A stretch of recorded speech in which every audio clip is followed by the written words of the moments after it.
Hey, what's good, people, man? It's the Health and Wellness Dread, aka the Platinum Bearded Dread. Yeah, man. Now, if I told you I was a Muslim, would you already have preconceived ideas as to the kind of person I am or how you'd even approach me? Likewise, if I told you I was a Christian, if I told you I was a Jew, or if I told you that I was spiritual, if I told you that I don't believe in none of them. Where am I going with this? Now, this is not to bash religions, because I feel that religions have played an important part in many people's, not all of us, but many people's development. And but I think where we've gone wrong is that, imagine yourself on a riverbank and you're trying to get across to the other side of the bank to your destination.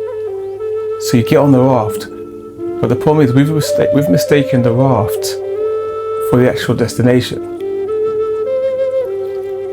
And the raft, i.e. being a religion, for the actual destination, i.e. being the creator, Allah, Jah, Yahweh, whatever name you use. So what's happened now as a result of that is that I've heard the term used, religious gangbanging, which is another way of saying that now, if you don't belong to my religion, then you're not of us. I can't see you as a human being in the same way I can see someone else who's a part of my religion. And the worst part of all of it is the fact that we're all trying to get to the same place. We may slight another person or even harm them, but we don't realize we're all trying to get to the same place, the same oneness, the same one creator that gave life to everything.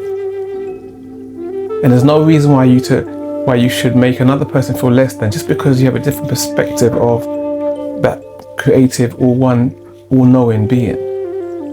But ironically, what we don't really realize is that religion is not the real showing that you believe or that you know that there's an almighty, all-wise creator. Because anyone can wear a badge and call themselves this, that, or the other. They can even do all the rituals. You know, you could be a Muslim and pray 5 times a day and do Ramadan and do every single thing you're supposed to do. Same thing with Christianity and all the other religions. But one thing I learned,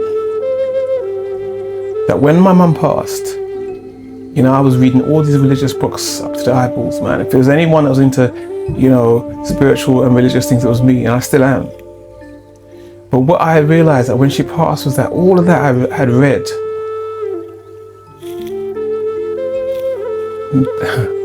didn't help in terms of me having to come to terms with the fact that she was going to pass, and one day I'll pass. It was a weird thing, because I always thought I'd be prepared, quote unquote, but I fell apart completely. And what that taught me was that it's not what you call yourself, and it's not what you call the Most High One. Ultimately, whether you quote unquote believe or not, it's going to be down to 2 things. The first thing is, are you going to believe or be assured or be concrete knowing in something that you can't see? Ultimately, the highest meaning of faith. Because generally speaking, we don't see the creator of all things, although we do really. If you're looking close enough, particularly when you see certain individuals, certain aspects of nature, you're looking at the creator's handiwork, which he's a part of. But for the most part, the way we see it, we don't see the creator. So we have to have a certain type of faith that goes beyond what we see. I mean, a real concrete inner knowing kind of faith. And that is one of the highest evidence that you can draw on within yourself, that you don't just believe, you know. And you don't have to have the scriptures by your side, or you don't have to convince someone, because you're doing the ultimate, which is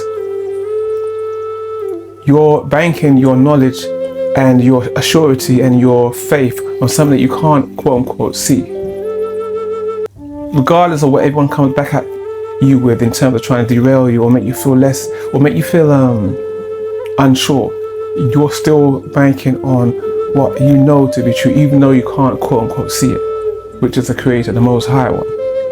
And the second thing that really determines your intensity and your real concrete faith knowing in the Creator, the Most High, want to give us all life is when, what will be the last things, the words on your lips when you transition, when I transition?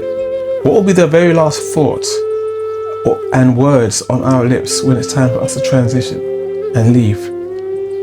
It's easy to say we'll be like this or we'll be like that, but ultimately that will be the real test. Will you be trying to hang on to this world, or will you be embracing the fact that you're returning home? Anyway, something to think about, man. So Health and Wellness Dread, aka the Platinum Bearded Dread. Oh, you don't forget, like and subscribe and all that good stuff. And we can do this again. Yeah, man.